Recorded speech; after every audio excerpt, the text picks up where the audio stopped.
Stop the world. I want to get off. All right, this story starts out like a lot of my stories. I'm either walking up the street or walking back. I don't know which direction I was going in, but I look up the driveway and there's my neighbor sitting in a station wagon. Look up station wagon. It's sort of like an SUV in the old days. It was a family car, and the guy had a big family. He had four sons and a daughter, and he's sitting in the station wagon and he's waving me over. And I'm looking, there's something next to him with a tarp over it. I get up there, he lifts the tarp. It's a big block of ice. Where he worked, he was able to get a big block of ice. Let's just put it that way. So anyway, he goes, I want to put this in the pool to make it cooler. Now, in the old days, pools were above ground. And his pool was 3.5 foot by 16, I think it was. It was bigger than mine. But I helped him put it up every year, even though he had four sons. I'll do that in the second part of this story.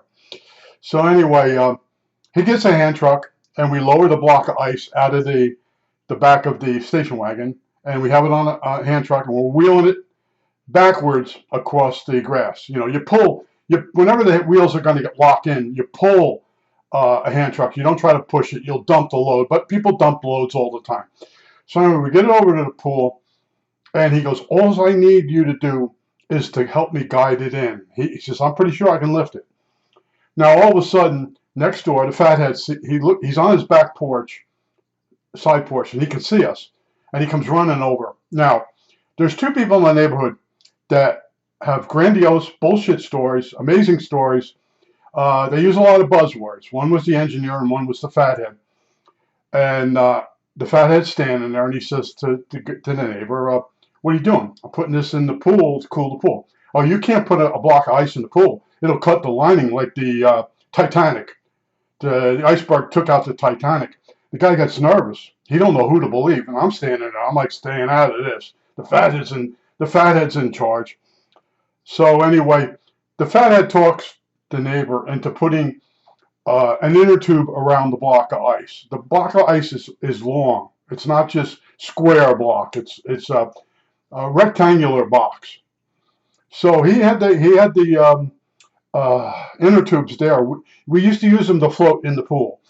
Years ago, there were inner tubes in tires on cars, and whenever you got a flat, you had to pop the bead on the tire and get the inner tube out, and then patch it, put it back in. Well, anyway, so he had them. The kids would float around in the pool on these inner tubes, and you would get them from the gas station. They would give you ones that had holes in them, and then you'd patch it and use it in a swimming pool. So they put this on. Now I'm looking at this and I'm like, I said, as soon as you get over the top and you drop that block of ice in, I said, the block of ice is going to sink. And I said, the inner tube's going to float and they're going to separate. Nah, that's what happened. So now you got a block of ice that's diving for the bottom of the pool. And it hit, but it didn't cut the lining like the Titanic, the iceberg on the Titanic. Block of ice comes back up. Now the two of them are like they're emitting sounds as they're trying to get the inner tube back on the block of ice. It's Laurel and Hardy. It's the Three Stooges. You know, I'm standing there and I'm like, you know, and I was a year younger than the blockhead, we used to call him blockhead or fathead.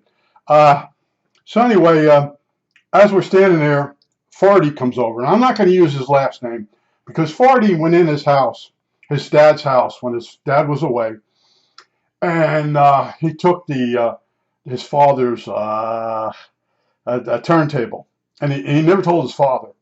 And I had keys for everybody's house in the neighborhood, so the father comes home and notices that his Victrola is missing. And he comes over to me and he rings the doorbell. He says, what did you do with my Victrola? And he got mad. Now, he had just had an operation. He was just under anesthesia. And I thought he was having some type of problem from that. And he was really mad at me for months. I don't know what you do with my Victrola. Well, anyway, it turned out that Farty came over and took it. And then one day he confessed to his father. And then one day the father came over and he goes, I found out where my Victrola was. And then he said, that's a turntable. Oh, yeah, I call it a Victrola. That's what messed me up. I'm thinking he's back in the old days. Well, from that point on, this guy, the son, I won't say his real name. it sounds just like Farty. Farty that's how I referred to him after he pulled that on me. He let me take the rap for a long time over that turntable or Victrola. So anyway, Farty shows up and they can't keep the block of ice in the inner tube. So I just said, look, just push it away from the side of the pool with the skimmer. Remember the skimmers? I think they still sell them.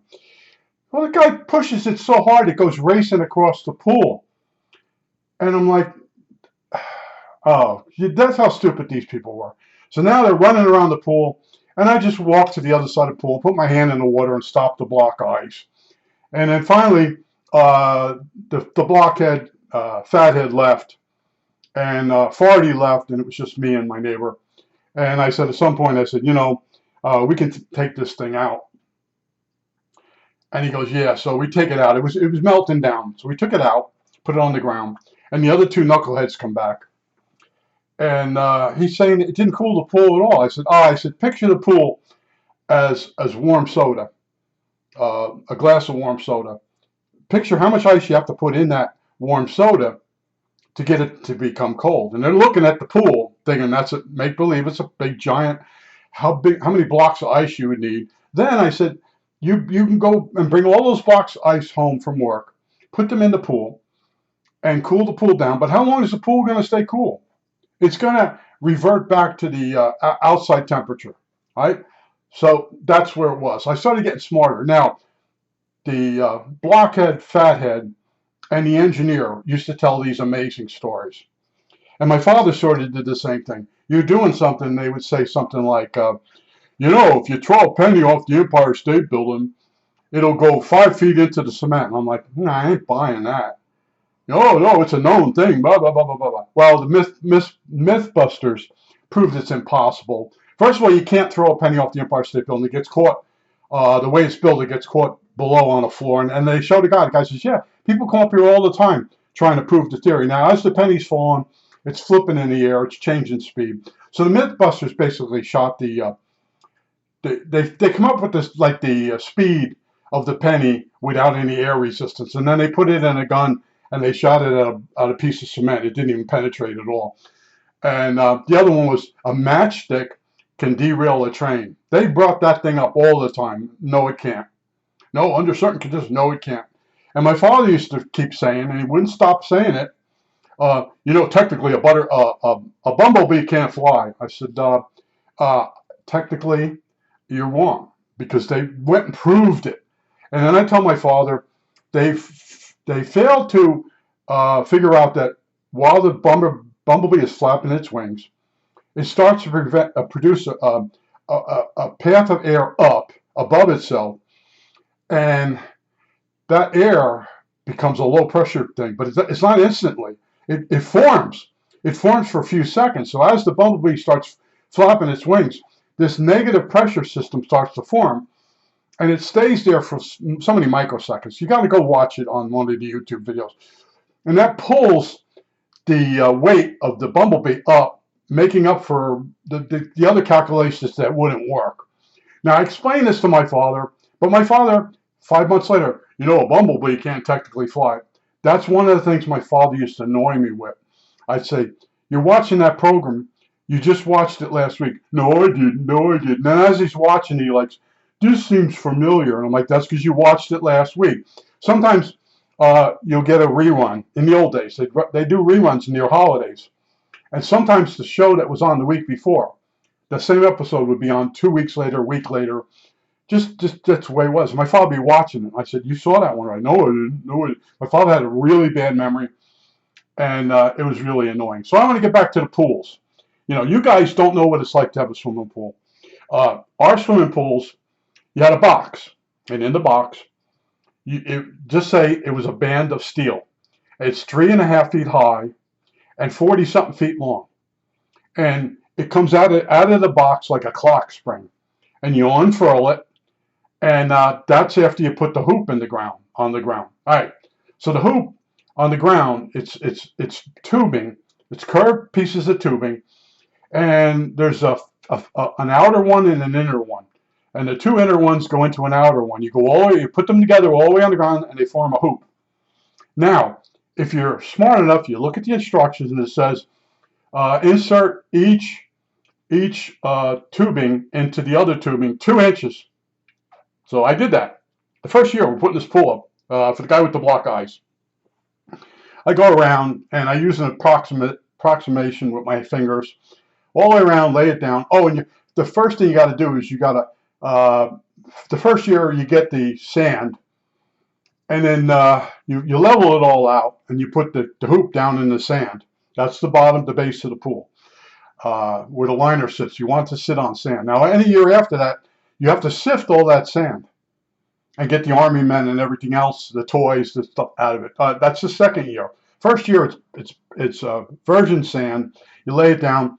You put the tubing in there, and the whole time we're doing it, the guy that's doing it with me, the owner, my neighbor, he understands what I'm doing. I read the instructions to him. We're going around. Well, he's got Farty there with us. He's fucking it all up. And I'm looking at it, and when you look at a circle, I come up back over the section he did. You're just sticking the two pieces together. I said 2 inches. Well, I guess he couldn't. Well, the father sends him off. So years after that, it was just me and this guy doing the pool. His children would just disappear on him. And he used to say to me, anytime you want to use this pool, just use this pool. But it became more complicated than that. So anyway, now you take this band of steel and you set it in this channel. This tubing that hooks together is a channel all the way around it. And that band of steel has to drop in that. You work it around, and when the two ends come together, there's a piece of metal that slides down. There's a zigzag loops on the, and then you have to put this joiner piece down in there. And it worked the first year. Bing, bing, bing. Then you put the liner in, and they tell you to put the liner in. You know, you unpack it, you lay it in there. You take a broom and you put rags on the broom, and then you put the liner in the best you can. Then you hit the liner back against the inner side of the pool until it straightens out. Anyway, then the excess comes over the side of the metal. Then there's a plastic, which be a U channel that goes around on it. Then the top pieces are like the bottom piece. And then between the top pieces and the bottom, there's struts you have to add on. So we get this thing all done. We fill it up with water. That's the first year.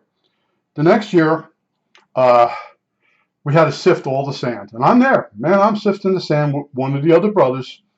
And we get the sand all ready, and then we spread it out. Father comes out, does it. And then Farty comes over, and he starts screwing up, and the father sends him away again. And what also I figured out, people told me, is you don't, when you put the liner away, of course you scrub it. It had to be spick and span. I don't know why. That became the thing. You scrub when the pool only has a little bit of water left in it, you go in it, and you're in there with maybe a ½ inch of water, and you scrub the liner with spick and span. Then you take the top hoop off, you take the liner out, you lay it down, you wipe it down and get it dry. Then you cornstarch it, you fold it up, and it has to fit in the original box. That's the rules. So anyway, I help with that. Now, the big band of steel, you have to wind it up. You take the rod that holds the two halves together. You lift it up, or two ends. Lift it up, and then you got to wind it in on itself like a clock spring, and then put it back in the original box. Now, after that is in, you put in the hoops. They come apart, put a hoop. The next year, the hoops have to be wire brushed down and repainted. Yeah, this guy had an above ground pool for 12 years, and every year he took it totally down. And I helped him probably 6 out of the 12. And the people would say, my father would say too, oh, you got to drain the pool. The ice will expand and cut the pool. No, it didn't. That became bullshit. After a while, people were, my father would be driving along, he goes, that guy's pool's ruined. That ice is, no, it doesn't. Well, no, the ice expands up, then it drops back down. It doesn't, it goes up instead of out. And it doesn't cut the pool. After that, nobody took the pools down. And, and the other trick too is, at some point, I kept telling the guy, 12 years he got out of that pool. I said, when we take the liner out and scrub it, you scrub it, take it out and dry it all up, put cornstarch on it, and fold it up. Don't leave it in the sun. He goes, why? I said, well, other people told me that the liner, as it gets older, the chlorine does something to the liner, that if it sits in sun too long, it shrinks like shrink tubing. And he's looking at me, he goes, no kid. I said, no, I'm serious. I said, they after 4 years or whatever, they have to buy a new liner, not because it's got a hole in it, because it shrunk. And you get just so much overlap over the band of steel before you put that rubber gasket on. But man, the people I had to work with, and after a while, you just learn to ignore them. And they get mad. Oh, I'm ignoring you. You don't know what you're talking about. You know, you come over here, and we've done this, say, 6 years in a row. And they start telling you how you should be doing it and that. And the fun part, though, was he made the son's wire brush, the tubing on the bottom. It's steel. It's all steel, the pool. And the wire brush had seen better days, but they would work with tools that were shot. You know, the old man, that's still good. We don't need another one. He had a shovel on the side of the garage. I remember when I was a little kid, and it ended up as the poop shovel for the dog. And the dog would go to poop, and he would put the shovel under the dog's legs and catch the poop on the shovel. And there was like no handle left on the shovel. Hilarious stuff. But I grew up with these people, and after a while, it gets quiet, and then you look up and you notice they're all looking at you. You remember how to do this, right? Yeah, I remember how to do it, and I'm doing it. And then, so that neighbor got an in-ground pool, and he illegally got a robot, and he kept telling me the robot's giving him trouble. What can I do? So I go over there, and it's solid state. It's a computer. I opened the box up. It was just a transformer. I said, it's all in the robot. I took the robot apart a little bit. It was all gears and cams. And what happened with the robot is he had a new liner put in the pool. And the guys cut the liner up to fit. And there were strips. And they dropped it somewhere. It got in the pool. Pool got filled up with water. And then the robot ran over that. And it all wound up around the poor robot. And I'm showing him. He goes, what is that? I said, that's the pool liner. He goes, it ripped it up. I said, no. I said, is this a new pool liner? He goes, yeah, I just got it. I said, no. I said, the guys that cut it to fit, because it's a piece of plastic that looks the same color as the liner that's in the pool. So if you drop it, you might not notice it. I said, you filled it up with water, and this is the first time you put the robot. I said, yeah. I said, they left a scrap piece in the pool. And as soon as I unraveled it, I took some parts off of it. The robot was working. The robot had a bag in it, and the robot would go up and down the sides of the pool and have brushes, and it would scrub the side of the pool. And you didn't have to do that. It was all done automatically. But I got involved with that pool a few times. I get a phone call. Can you come over and help my husband? He needs to put this thing down. I get over there. It looks like bubble wrap, and it's a color. It's maybe blue, red, whatever color it was, and it's got a roller on one side of the pool, and you bring it out like it's Reynolds wrap coming out of the box. And then there's a crank, and you crank it back in. And you bring it over the pool, and what it does, this is so funny, it makes the pool hotter. And he's telling me this. I said, oh, what happened to those days with the block of ice? And he starts laughing. You remember that? Yeah, I remember that. Oh, it's going to cut the pool like the Titanic got cut by the iceberg. I think that's it. All right, that's it.